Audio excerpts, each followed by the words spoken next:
Hi guys, good morning. Tara, samahan nyo kami ngayon. Pupunta kami sa zoo. Ipapasyal ko nga pala ngayon ang alaga ko. Para naman makapagpaaraw din kami. Ito sa lugar namin guys, kahit may gera, safe naman kami.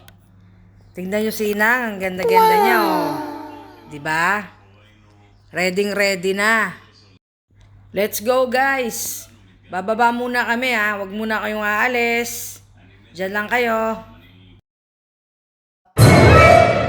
Ayan guys, nandito na kami sa lobby. Mabilis, 'di ba? Pag lumalabas kami guys, sinasakay ko na siya sa wheelchair kasi hindi na niya kayang lumakad ng malayo eh. Nakikita nyo ba yung mga banderitas na yan? Hindi fiesta yan dito ah. Independence Day kasi nila nung nakaraan. Wow, ang ganda ng panahon guys. Tara, maglakad tayo. Sobrang lapit lang naman guys ng zoo dito. Promise, hindi kayo mapapagod. Samahan nyo kami guys ha. Lo lo lo lo lo lo lo lo lo lo lo lo lo lo lo lo lo lo. Malapit na tayo guys. Konting tumbling na lang. Magtatapon nga pala muna ako ng basura.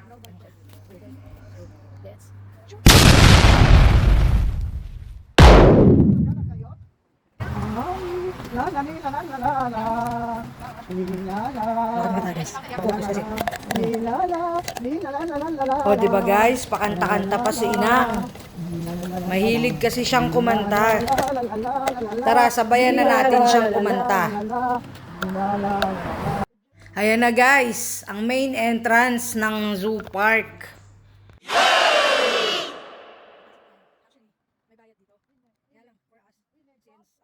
Actually guys, may entrance fee talaga pag papasok ka dito. Because of her disability, libre na kami nakakapasok dito guys. Kilala na rin ako ng guard dyan. Ang ganda dito guys, 'di ba? Maaliwalas. May restaurant nga din dito sa loob ng park. Ayan guys, may burger, spaghetti, pizza. Alam mo na yung mga hilig nilang pagkain. Ang ganda dito guys, ano? Ang ganda talaga pag botanical ambience. Meron din palang amphitheater dito sa loob. Pag holiday nila, laging may ganap dyan. O siya guys, malapit na tayo dito sa mga hayop. Zoohai Park nga pala ang pangalan.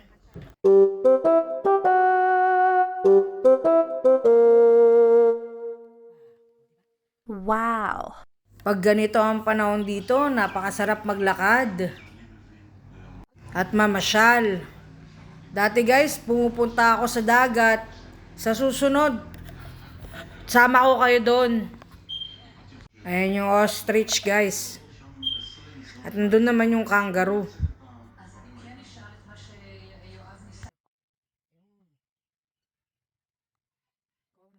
Dito naman guys yung mga unggoy.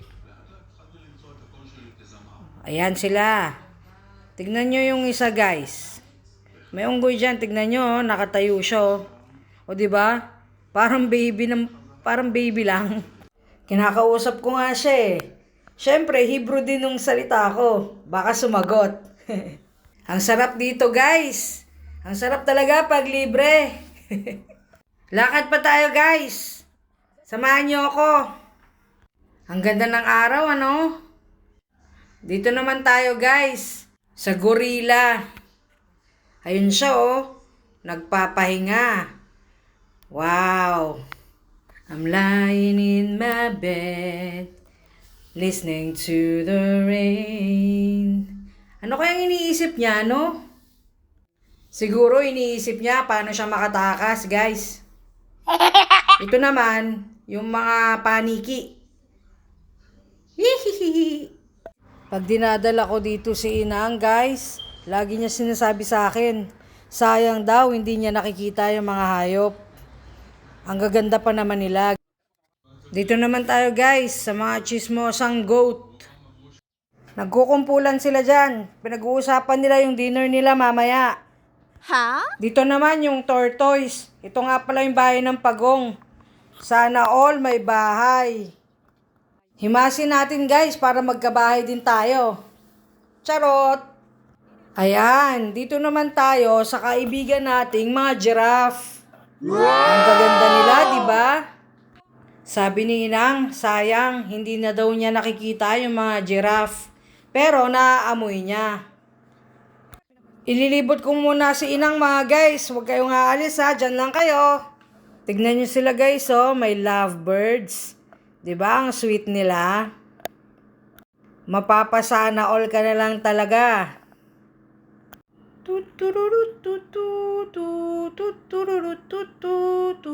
Charot. O, diba, ang ganda dito mga bata. Ay, mga guys.